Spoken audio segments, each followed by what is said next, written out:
Bill that Republicans gave President Trump yesterday is a total betrayal of him and those who elected him.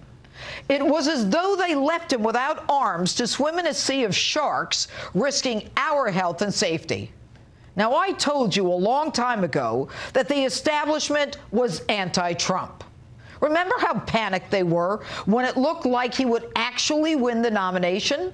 The party elders petrified because he was beholden to no one. And in spite of their backslapping and glad handling, they just proved that they still are. Once he was elected, the establishment's mission was to make sure that he did not succeed. Candidate Donald Trump ran on a promise to build a border wall. And in 2017, January, Speaker Paul Ryan and Senate Majority Leader Mitch McConnell promised to build that wall with $15 billion. The bill they presented had only $1.6 billion, short more than $13 billion. And they specifically precluded the use of that money for the wall prototypes the president looked at in California. Now, this betrayal should be no surprise. Ryan and McConnell never cared about his succeeding. 2 months after he was elected, Ryan failed to deliver votes on the health care bill, the one that he had 7 years to work on, the one that Ryan hid under lock and key in the basement of Congress, the one they pulled because of the embarrassment of not having enough votes to pass it when they had the House, the Senate, and the Oval. So why did the president sign this bill? We looked at it a veto. I looked very seriously at the veto. I was thinking about doing the veto, but because of the incredible gains that we've been able to make for the military, that overrode any of our thinking. The first order of government is the protection of its citizens. This bill included $700 billion to shore up the military, so destroyed, devalued, and diminished by Barack Obama. As Obama took the Army down to World War II levels, North Korea was launching ICBMs with nuclear war tips, threatening Guam, Hawaii, and all Americans. Meanwhile, Iran spinning centrifuges, allegedly for nuclear medicine, while at the same time threatening the extermination of both Israel and America. And Russia, now in possession of 20% of our uranium, thanks to Bubba and his wife, continuing to build their nuclear arsenal. So faced with this triad, the president chose to put our defense in the strongest position to protect us and to protect our service members. Our arsenal will now include the stealth F-35 bombers that literally are invisible to the enemy. You know, any leader's success is based upon the ability to take action and get results. It's what Trump does. It's what he did with deregulation. It's what he did by removing the individual mandate in the tax reform bill. It's what he just did with bump stocks.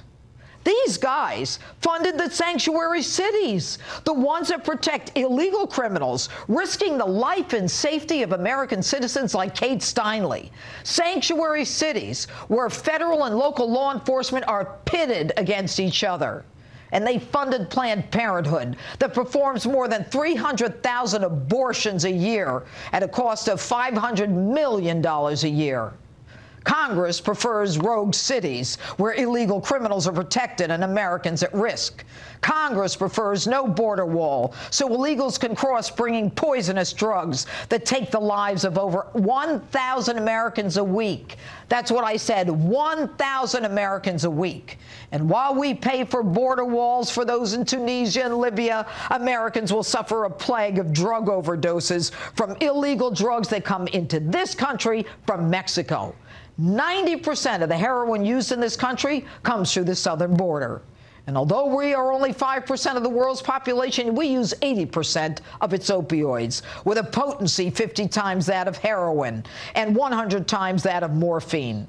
The one the establishment is not willing to build a wall to stop. The one that the Congress is killing more than 1,000 of us a week by not building the wall. Opioids and illegal drugs coming from Mexico. Folks, these are double-talking, two-faced politicians who care only about themselves, lobbyists, their contributions, and the next election.